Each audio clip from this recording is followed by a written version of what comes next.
Episodio 3. Herederos del barro y la magnificencia. En junio de 2011, Christchurch, Nueva Zelanda, sufrió un terremoto que dejó gran parte de la ciudad sumida en el caos. Destruyó edificios e infraestructuras y dejó sin electricidad a más de 50.000 hogares. Como resultado, se produjeron derrumbes de casas, roturas de tuberías de agua, inundaciones e incendios debido a la interrupción de las líneas eléctricas. Debido a los fuertes movimientos de tierra y a las intensas sacudidas, parte de la ciudad experimentó un extraño fenómeno conocido como licuefacción del suelo. Surgieron forúnculos de arena en las carreteras asfaltadas, derribando y hundiendo coches, y provocando la caída de rocas desde las colinas, lo que provocó más daños en las viviendas.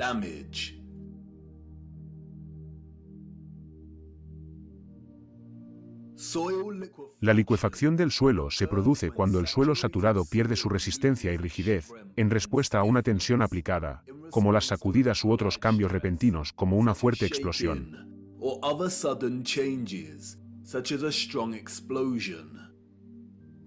El suelo saturado suelto, o la arena, tiene tendencia a comprimirse cuando se aplica una carga. Pero, en el caso de una tensión, como una sacudida o una explosión, vemos lo contrario. El suelo tiende a diluirse. Y el resultado son unas traicioneras arenas movedizas o arcilla rápida. La tierra se convierte en líquido, lo que hace que las estructuras de gran masa, como edificios, infraestructuras y coches, empiecen a hundirse, volcarse o derrumbarse.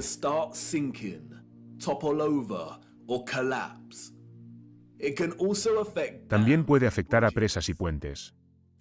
Las corrientes de turbidez también pueden formar enormes corrimientos de tierra imposibles de detener. En el peor de los casos, ciudades enteras pueden quedar destruidas.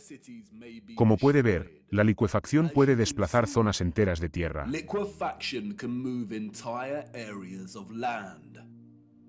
El lodo puede elevarse dramática y rápidamente. Y su fuerza destructiva es imparable. Es un fenómeno bien documentado. El terremoto de 1964 en Negate, Japón, causó licuefacción. Y podemos ver los efectos muy claramente en estas fotos.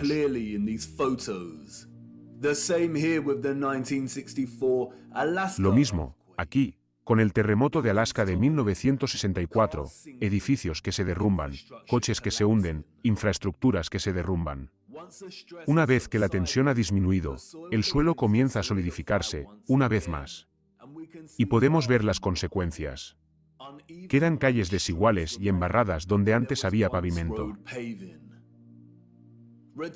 Volviendo a las fotografías de las ciudades del siglo XIX, vemos una situación similar.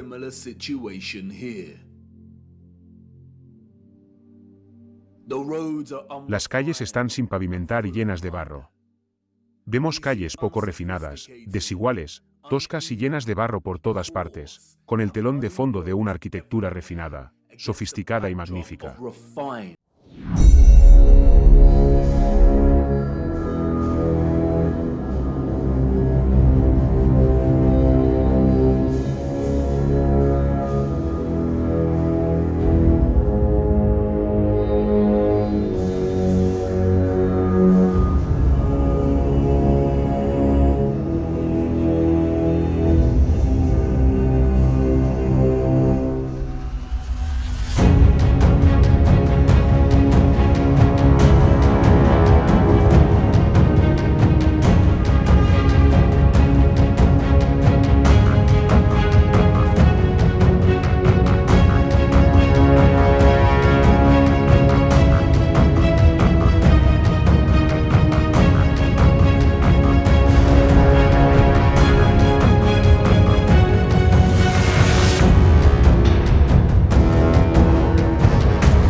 Ventanas parcialmente por debajo del nivel del suelo.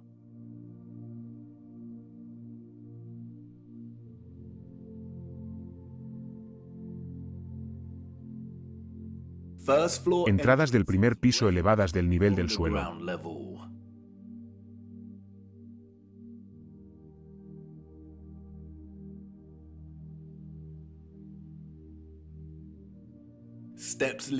Escalones que conducen a entradas por debajo del nivel del suelo.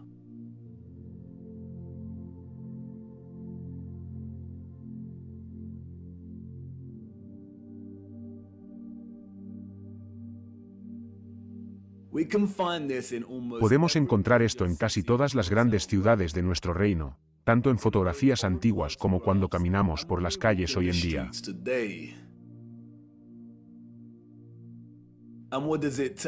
¿Y qué nos dice esto? Que una sociedad con acceso a modestas herramientas de construcción y carros de caballos construyó sus infraestructuras gastando primero innumerables cantidades de horas y energía,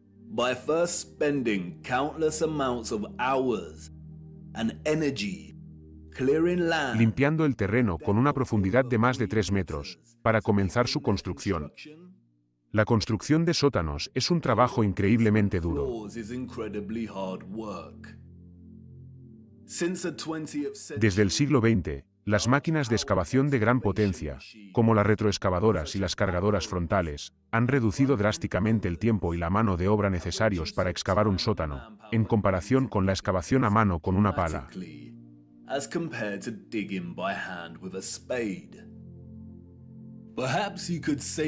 Tal vez se pueda decir que nuestros antepasados históricos estaban así de entregados a la arquitectura que construían. Y se podría decir que muchos de los edificios hundidos que vemos se deben en realidad a elevaciones y depresiones del paisaje natural.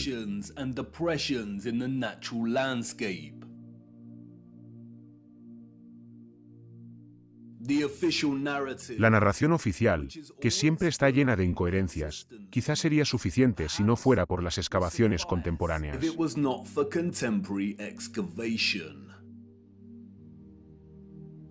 Cuando observamos fotografías como esta, nos damos cuenta inmediatamente de que lo que estamos viendo son ventanas y puertas, a 2 o 3 metros bajo la superficie del suelo.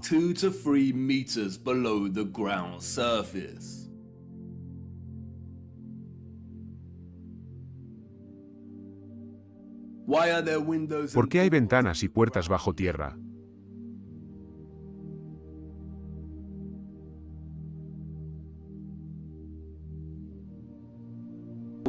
¿Qué es esto que vemos en nuestras ciudades? La acumulación natural del suelo a lo largo del tiempo. Los geólogos nunca han podido atribuir un valor consistente a la acumulación natural de suelo en todo el mundo, porque es imposible.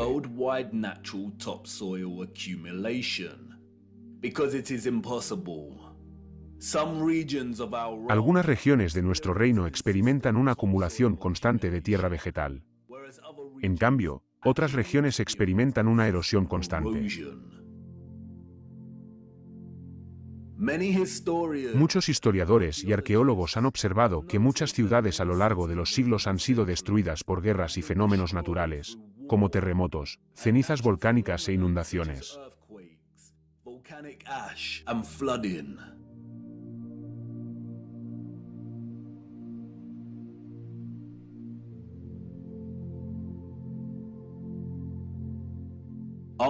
¿No son estas las capas de civilizaciones anteriores?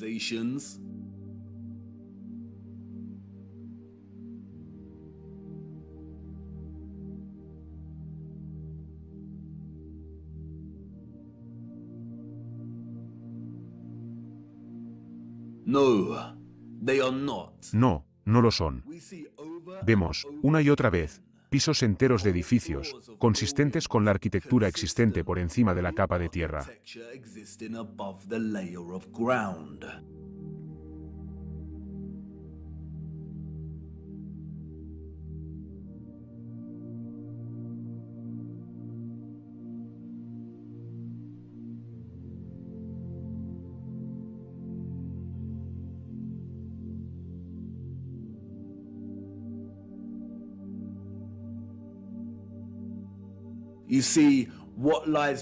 Lo que hay debajo no son las huellas desconocidas de generaciones anteriores, sino de la misma generación que construyó estas estructuras. Y, una vez que se ve realmente este tipo de infraestructura hundida y enterrada que existe con tanta prevalencia en nuestro mundo, nunca se puede dejar de ver.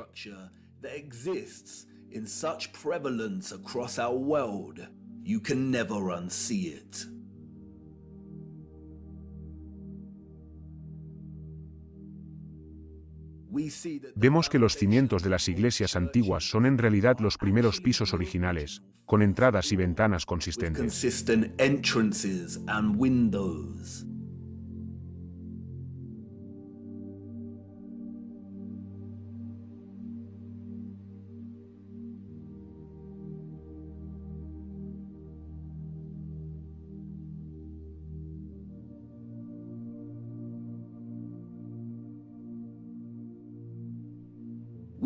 Vemos mosaicos desenterrados. Vemos pilares, columnas y arcos que originalmente eran mucho más grandes. Y fue la capa de tierra la que redujo su tamaño, como si no fueran lo suficientemente grandes para empezar.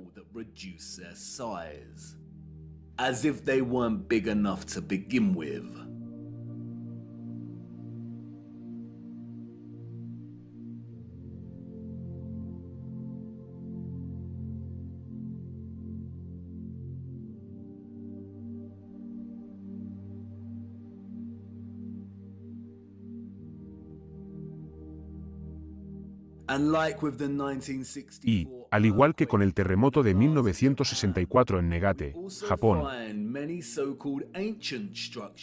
también encontramos muchas de las llamadas estructuras antiguas que se inclinan como si, en algún momento, el suelo bajo estas estructuras se aflojara y licuara.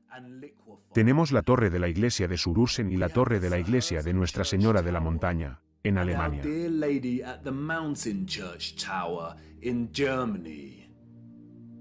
La pagoda de la colina del Tigre, en China.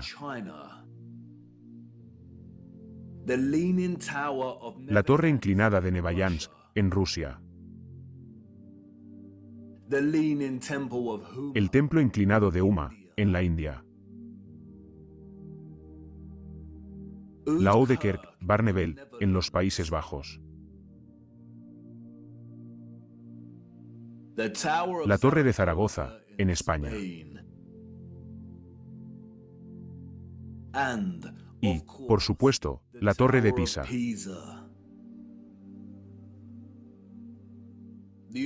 Los mentirosos oficiales del mundo tratan de justificar las estructuras enterradas e inclinadas que vemos, llenando nuestras cabezas con historias de antigüedad y geología siempre cambiante. Pero la cosa se complica para ellos cuando dirigimos nuestra atención a América.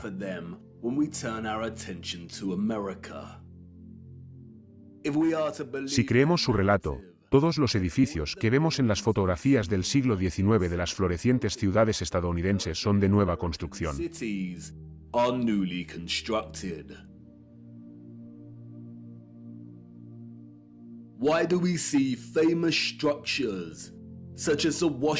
¿Por qué vemos estructuras famosas, como el edificio de la capital de Washington, con una infraestructura consistente que se entierra muy profundamente en el suelo?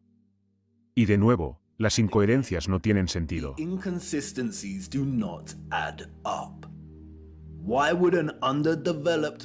¿Por qué un pueblo subdesarrollado gastaría recursos, energía y tiempo en construir los cimientos del edificio de la capital para que fueran coherentes con el estilo de columnas que encontramos sobre la superficie? Los cimientos no tenían por qué tener columnas. Las columnas, nos dicen, son una elección estilística, no funcional. Entonces, ¿por qué lo harían? En pocas palabras, no lo harían.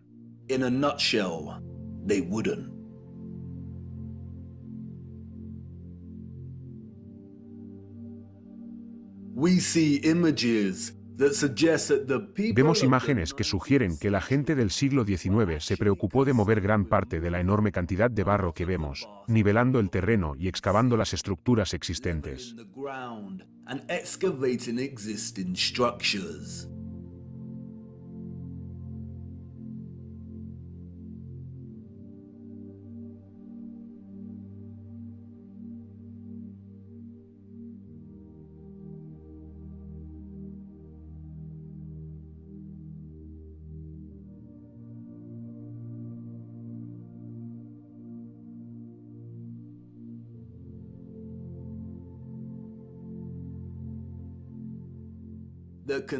La consistencia y la prevalencia de la arquitectura enterrada en todo nuestro reino indican que lo que ocurrió fue un evento mundial, a pesar de las diferencias regionales en la acumulación natural de la capa superior del suelo y la erosión.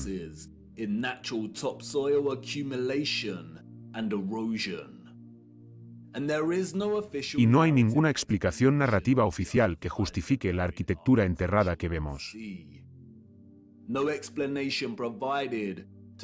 No hay ninguna explicación que justifique la cantidad de barro que vemos en las fotografías del siglo XIX de nuestras ciudades. En las carreteras, el barro se amontona por el desbroce. Las carreteras desniveladas. La tierra devastada. Pero, la arquitectura grandiosa perfecta e intacta.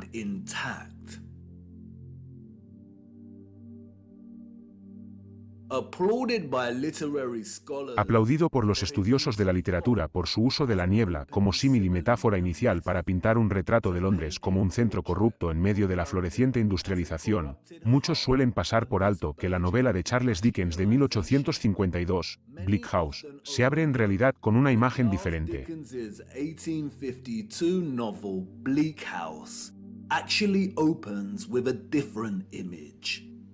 Londres. Hace poco que terminó el periodo de Michaelmas, y el Lord Chancellor está sentado en el Lincoln's Inn Hall. Implacable tiempo de noviembre. Tanto barro en las calles como si las aguas se hubieran retirado de la faz de la... o lo es. La licuefacción causó estragos en Christchurch y Negate. Pero se trató de terremotos aislados y solo afectó a partes de cada ciudad. No es posible que haya habido enormes terremotos simultáneos en todo el mundo durante un periodo similar.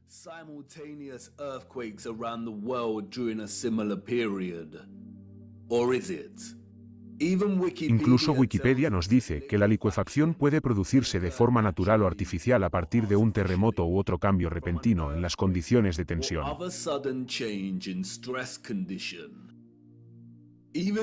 Incluso si este fuera el caso, no vemos los mismos daños estructurales en los edificios del siglo XIX que en casos como Christchurch y Negate.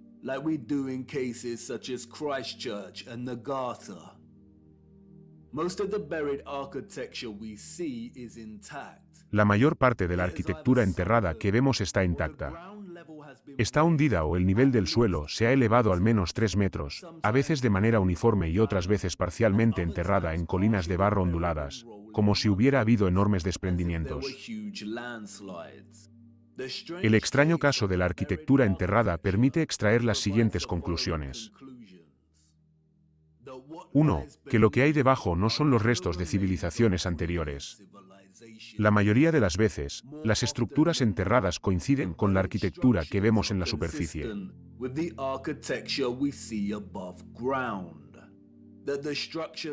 2. Que las estructuras son mucho más grandes de lo que se sospechaba en un principio, por lo tanto, son aún más imposibles de construir para una generación victoriana de caballos y carros y las existentes antes de ellos.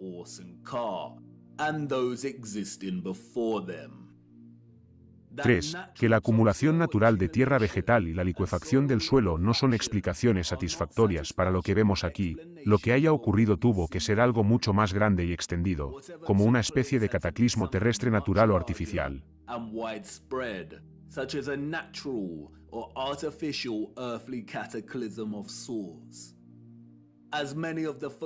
4. Como muestran muchas de las fotografías, muchos ciudadanos de la década de 1800 se encargaron de mover gran parte del barro, nivelar el terreno y excavar los edificios, lo que sugiere que lo que ocurrió había sucedido muy recientemente en su pasado.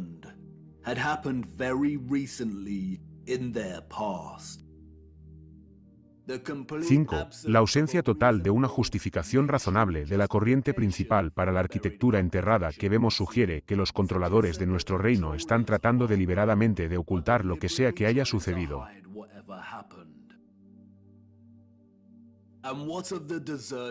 ¿Y qué hay de las ciudades desiertas que vemos en las fotografías anteriores? Si estas ciudades estaban realmente vacías, debemos preguntarnos por qué. También debemos preguntar cómo llegó toda la gente allí al final. En el espacio de unos 30 años, vemos que una ciudad pasa de ser estéril a ser bulliciosa.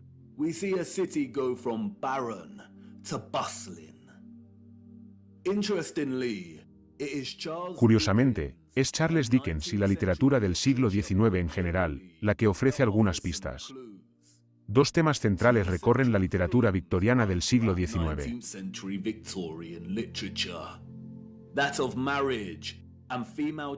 El del matrimonio y la castidad femenina y el de los huérfanos y la adopción. Muchos de los personajes de ficción que hemos llegado a amar a lo largo de los años son huérfanos. Tenemos a Oliver Twist y Pip, de Great Expectations. Tenemos a la huérfana Jane Eyre y a Heathcliff, de Cumbres Borrascosas. Tenemos a Mowgli, de El libro de la selva. Cosette, de Los Miserables. Tenemos a Edie, Rapunzel, Peter Pan, Blancanieves. Tenemos a Tom Sawyer y Huckleberry Finn. Y Ana, de Tejas Verdes. Y estos libros eran de su época, en cuanto a la prevalencia de la orfandad. El único problema es que estas novelas romantizan la figura del huérfano, desvinculado de la sociedad por defecto, y por lo tanto pavimentan el camino de su vida como una oportunidad imprevista. Esto no era la realidad. El tema del matrimonio y la castidad que encontramos en tantas obras literarias del siglo XIX, como las de Jane Austen, las Brontes, George Eliot, Dickens, Thomas Hardy, León Tolstoy, Víctor Hugo y otras,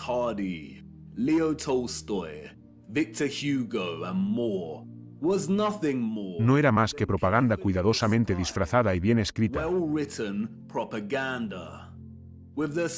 con el único propósito de solidificar y justificar un marco de valores sociales que separara a los niños de sus madres. Los hijos nacidos fuera del matrimonio o de la pareja se consideraban ilegítimos, es decir, no tenían un estatus legal.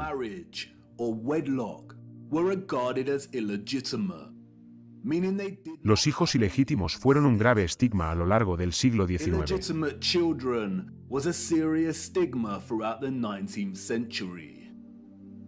La mayoría de los empleadores no contrataban a mujeres con hijos ilegítimos. Muchas madres solteras con hijos ilegítimos acababan sin hogar, con mala salud, hambrientas y agotadas.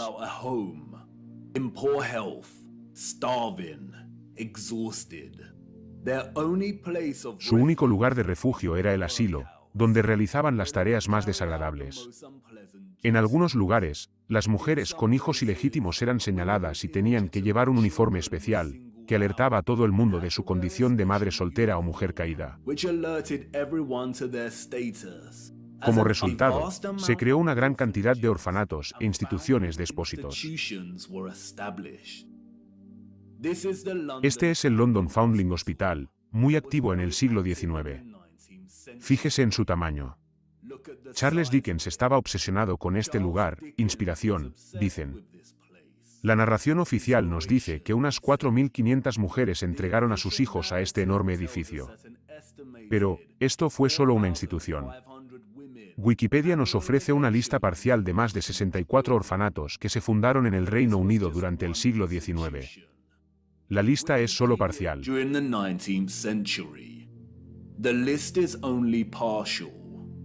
El peculiar caso de la gran cantidad de niños sin padres en el siglo XIX está bien documentado por muchos investigadores.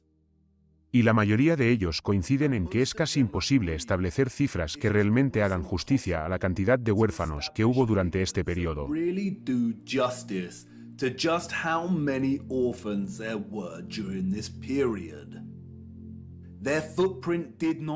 Su huella no entró en los libros de registro.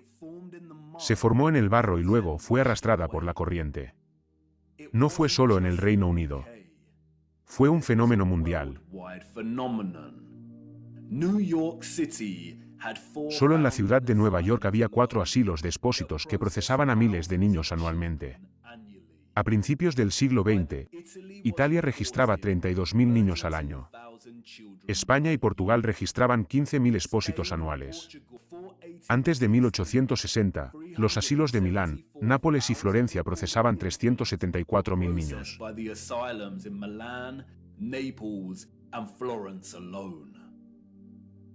El historiador David L. Ransal afirma que, en la década de 1880, Moscú recibía entre 16.000 y 18.000 niños al año y enviaba más de 10.000 de ellos a los pueblos de la periferia para su cuidado.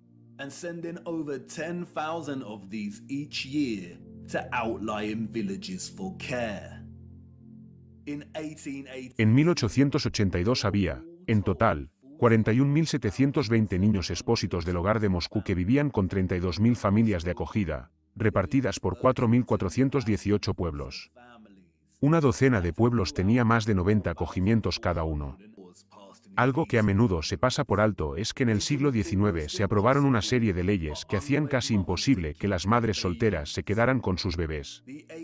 La reforma de la Ley de Pobres de 1833 introdujo cláusulas de bastardía que trasladaban toda la responsabilidad del hijo ilegítimo a la madre.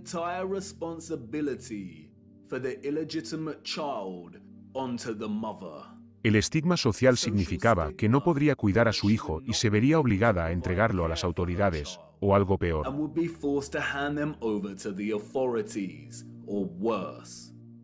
Los anuncios de adopción, o de cuidado de enfermeras, se hicieron populares en los periódicos. Y, como han señalado muchos estudiosos, eran una tapadera de lo que se denominaba baby farmers o asesinatos pagados.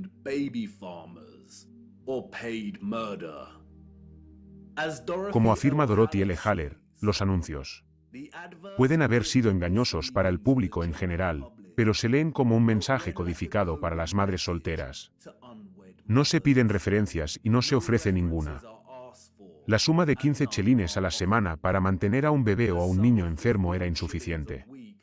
Y un niño enfermo y un bebé de menos de 2 meses eran los que menos probabilidades tenían de sobrevivir y los más baratos de enterrar.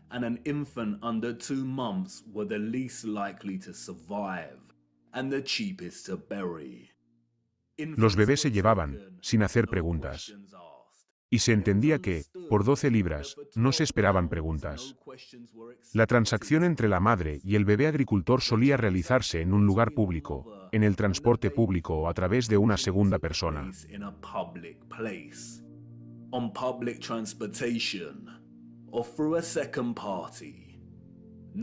No se intercambiaba ninguna información personal, se pagaba el dinero y se completaba la transacción. La madre sabía que no volvería a ver a su bebé con vida. La mayoría de los niños, sin embargo, no fueron asesinados. Pero, fueron dejados en las puertas de los orfanatos, o en el hospicio. Todos los niños acogidos en estas instituciones recibían una identidad completamente nueva. Se les proporcionaba alojamiento, comida y ropa, temporalmente, y luego se les enviaba a casas de trabajo o a otro lugar.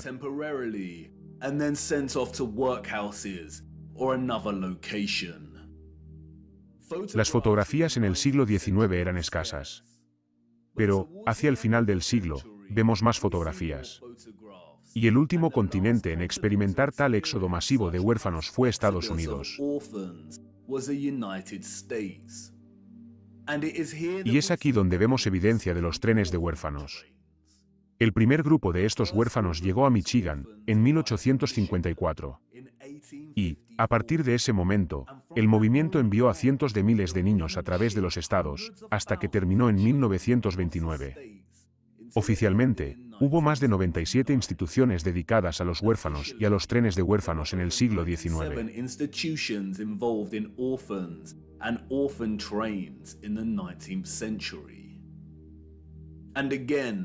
Y de nuevo, esto no fue solo en los Estados Unidos.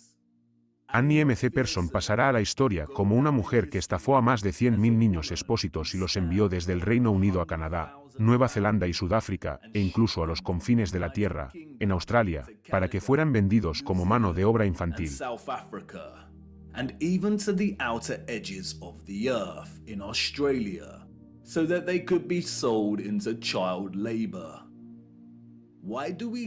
¿Por qué vemos tantas fotografías de huérfanos en casas de trabajo? ¿Por qué trabajan con maquinaria creada para el uso de los adultos? ¿No había suficientes adultos en esa época para realizar ese trabajo?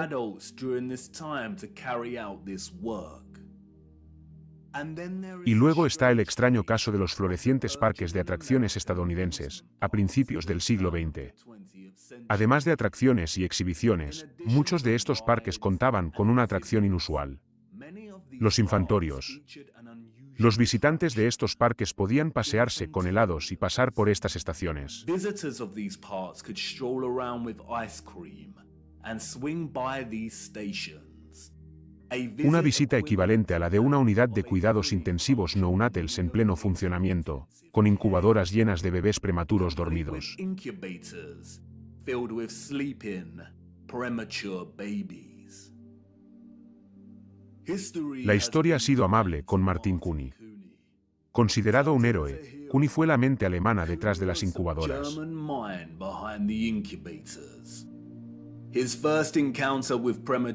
Su primer encuentro con los bebés prematuros, según nos cuentan, fue en la Feria Mundial de 1896. Supo inmediatamente que la exposición salvaría la vida de los bebés. La tecnología para mantener vivos a los bebés prematuros era cara. Y sabía que el público pagaría por ver a los bebés en las incubadoras. Cobraría una cuota de entrada en los parques de atracciones para generar fondos para ayudar a estos bebés a vivir. Nurses tended to the babies as an enraptured public looked on. Como en cualquier otra atracción, las exposiciones de bebés prematuros incluían a pregoneros que intentaban atraer al público para que viniera a ver a los bebés. No sé ustedes, pero encuentro algo muy extraño en estas incubadoras. Los anunciantes presentan a los bebés vivos. En muchas de las ferias en las que Cooney mostraba a sus bebés también había exposiciones de eugenesia. La eugenesia es un campo de la pseudociencia corrupta que avala la cría selectiva para mejorar la calidad genética de la población humana.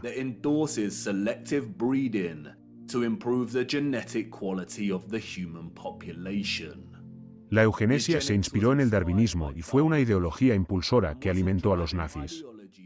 ¿Por qué la gente paga por ver bebés vivos, como si nunca hubiera visto un bebé vivo? ¿Acaso la gente de la época no tenía sus propios bebés? ¿Y dónde están los padres de estos bebés? Did people of the time not have their own babies? And where are these infants' parents? ¿Cómo tenían la tecnología en el siglo XIX para mantener vivos a los bebés prematuros de esa manera? ¿O hay algo que no cuadra, una vez más, con la narrativa oficial? Hubo 80.000 bebés prematuros que fueron tratados en estas incubadoras del parque de atracciones.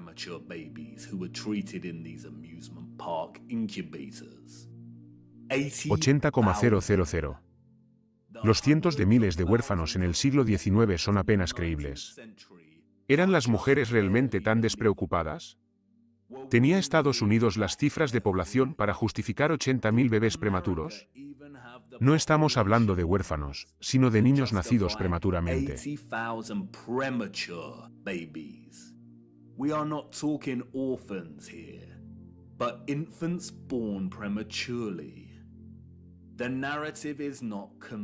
El relato no es convincente ni realista. ¿De dónde vienen estos bebés?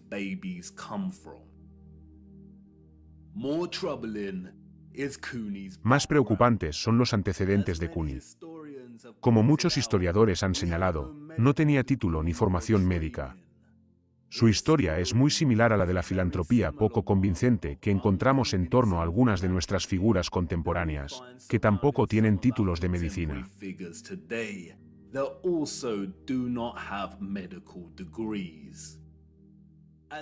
Y luego está Marie Dressler, una estrella canadiense del cine mudo y de la época de la Depresión. Ella adoptó uno de estos bebés en incubadora. Las celebridades y la adopción. La narración oficial nos deja convenientemente fuera de su historia y nos dice que pudo tener una hija que murió de pequeña. Pero, las fotografías sugieren lo contrario. ¿Adoptó a su bebé en la incubadora en una de estas ferias? ¿Eran las ferias una tapadera para la adopción ilícita de bebés prematuros? Incluso si eran prematuros, ¿significaba eso que no tenían padres? ¿Quién era el dueño y responsable de estos parques? Even if they were premature, did that mean they had no parents?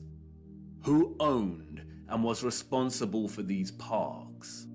And what happened to ¿Y the qué ocurría con babies los bebés una vez que crecían y salían de las incubadoras? Si hay algo extraño en todo el relato que rodea a estos parques y a los huérfanos, es porque no se nos dice la verdad. surrounding these parks and orphans? It's because we are not being told the truth.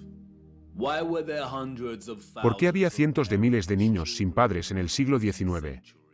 ¿De dónde venían? Where did they come from? Fueron trasladados por todo el mundo. Relocated all Europa, over the América, world. Rusia, Australia, Canadá. America, Russia, Australia, Canada. Why? ¿Por qué? Especialmente cuando la mayoría todavía tenía un padre vivo. Si el embarazo fuera del matrimonio era un estigma social que provocaba tantos traumas, ¿por qué tanta gente se ponía en esa situación en primer lugar? ¿Realmente el gobierno se preocupa por la moral social lo suficiente como para aprobar leyes? Did the government really care about social morality enough to pass laws? Y todo el esfuerzo para construir y mantener orfanatos y redes de reubicación de huérfanos. ¿No supondría esto una carga para las finanzas y los sistemas de administración del gobierno?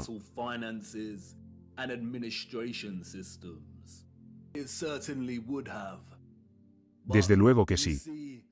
Pero, verás, había un propósito mayor detrás de la agenda mundial del gobierno: la repoblación. La narrativa social de la castidad no era más que propaganda y justificación para robar niños. La razón por la que vemos ciudades vacías a principios del siglo XIX es porque estaban, de hecho, vacías de población.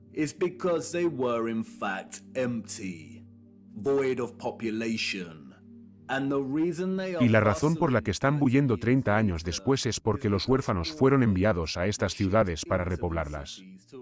A principios del siglo XIX se produjo una especie de reajuste mundial, mediante la despoblación y la repoblación.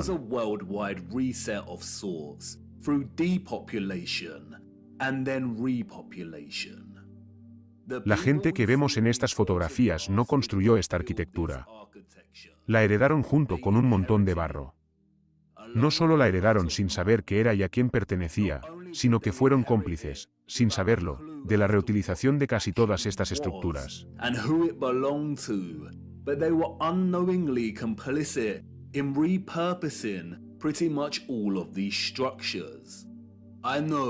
Lo sé, nada de esto tiene mucho sentido en este momento. Probablemente se pregunte por qué estas ciudades estaban vacías y llenas de barro. ¿Qué pasó para que los gobiernos tuvieran que repoblar la tierra? Y sé lo que estás pensando. Todo esto es muy intrigante. Pero, ¿qué tiene esto que ver con la tierra plana? ¿Quieres saber más sobre el firmamento, el sol y la luna y nuestro plano estacionario? No te preocupes. Todo se aclarará a medida que continuemos nuestro viaje.